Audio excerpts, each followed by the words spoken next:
اور یہی وجہ ہے آج جو صورت حال یہ ہے کہ مسلمانوں کا درد نہیں ہے، اور باقی معاملات جو ہیں اگر کسی جو ہے وہ سکھ کو تکلیف ہو، کسی ہندو کو تکلیف ہو، کسی عیسائی کو تکلیف ہو، تو ہمارے سب مسلمان جو ہیں وہ بے چین ہو جاتے ہیں، اوپر سے لے کر نیچے تک سب کو بے چینی ہوتی ہے، سب جو ہیں وہ رو رہے ہوتے ہیں جی یہ اچھا نہیں ہوا، یہ ظلم کر دیا، یہ وہ کر دیا، وہ کر دیا۔ حالانکہ نوجوان بھی جو ہیں وہ اسی بات کی طرف بہت زیادہ توجہ دیتے ہیں، اور دوسری طرف صورتحال یہ ہے کہ مسلمان کلمہ پڑھنے والا، رسول اللہ کا غلام اور دین اسلام کے اوپر عمل کرنے والا اور مظلوم، ان کے اوپر جتنا مرضی ظلم ہو جائے کسی کو کوئی تکلیف نہیں ہوتی، کوئی درد نہیں ہوتا، کسی کے زبان سے کوئی آہ نہیں نکلتی، کسی کو کوئی پرواہ نہیں ہے، ان کی طرف سے کوئی پرواہ بھی نہیں ہوتی۔ کیوں؟ اس لیے کہ اللہ کے حبیب صلی اللہ علیہ وآلہ وسلم نے ارشاد فرمایا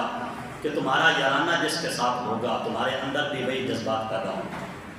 تم جس کے ساتھ تعلقات بناؤ گے، جس کے ساتھ تمہاری یاریاں ہوں گی، جن لوگوں کی تم باتیں کرو گے اور جن کی سوچ تمہارے ذہنوں میں ہوگی اور جن کے خیالات تمہارے ذہنوں میں ہوں گے، تو فرمایا کہ تم بھی انہی کی بولی بولو گے۔ اور وہ لوگ آج جس طرح چھوٹی موٹی بات ہوتی ہے تو انہیں مذہبی آزادی یاد آ جاتی ہے، جی مذہبی آزادی ہے، جس طرح پچھلے دنوں میں قادیانیوں کے لیے فیصلہ کیا گیا۔ اس پوری کائنات میں سب سے زیادہ نجس اور پلید جو ہے وہ خنزیر ہے، جس کو سور کہا جاتا ہے۔ سب سے زیادہ نجس العین اس کو کہتے ہیں، سب سے زیادہ پلید، ناپاک اور یہ نجس خنزیر ہے، اور اس سے بڑھ کر قادیانی پلید اور نجس ہیں، کیونکہ انہوں نے رسول اللہ صلی اللہ علیہ وآلہ وسلم کی ختم نبوت کے اوپر ڈاکہ مارا ہے۔ ان پلید لوگوں کے لیے اگر کوئی اپنے جذبات کا اظہار کرے، نہیں جی یہ بھی ہمارے بھائی ہیں،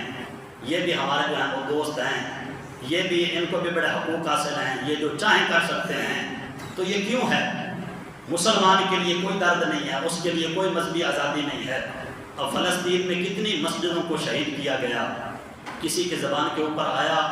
کہ مذہبی آزادی کے طور پر ہر ایک کو مسجد بنانے کا بھی حق ہے، مسجد میں نماز پڑھنے کا بھی حق ہے، لیکن وہاں نہیں بولا جاتا۔ ہزاروں مسجدیں شہید کر دی گئی اور مسجدوں میں نماز پڑھنے والے، اللہ کی بارگاہ میں سجدے کرنے والے لوگوں کو بھی شہید کر دیا، وہاں کسی کو مذہبی آزادی یاد نہیں آئی۔ لیکن یہ جو پلید لوگ ہیں ان کے لیے سب کو مذہبی آزادی یاد آ رہی ہے۔ یاد رکھیں یہ دین اسلام کے سب سے بڑے دشمن ہیں، اس لیے کہ انہوں نے رسول اللہ صلی اللہ علیہ وآلہ وسلم کے ختم نبوت کے اوپر ڈاکہ مارا ہے۔ اور اگر پھر بھی ان تمام چیزوں کے باوجود بھی اگر کسی کے دل میں ان کے لیے نرم گوشہ ہو کہ نہیں یار ان کے خلاف جو ہے اس طرح کی زبان استعمال نہیں کرنی چاہیے، ان کو خنزیر سے زیادہ پلید نہیں کہنا چاہیے، اور ان کو جو ہے وہ بنانے دینا چاہیے جو بنانا چاہتے ہیں، تو یاد رکھیں کہ اگر آپ کے دل میں ان کے لیے ایسے کوئی جذبات پیدا ہوئے ہیں یا ہو سکتے ہیں، تو پھر یہ بات یاد رکھیں ان کے لیے جذبات رکھنے والا بندہ دائرہ اسلام سے خارج ہے، اس کے دل میں کوئی ایمان نہیں ہے۔ ایمان کا دار و مدار ختم نبوت کے اوپر ہے، حضور کی ختم نبوت کے اوپر،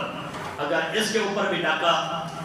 ڈال دیا گیا اور تمہارے جذبات ان لوگوں کے ساتھ ہو گئے تو پھر دین اسلام باقی نہیں بچے گا۔ اللہ تبارک و تعالی ہمیں ان باتوں پہ عمل کرنے کی توفیق عطا فرمائے۔ اللہ تعالی ہمیں اپنے یارانے اور دوستیاں سوچ سمجھ کر ایمان والوں کے ساتھ لگانے کی توفیق عطا فرمائے۔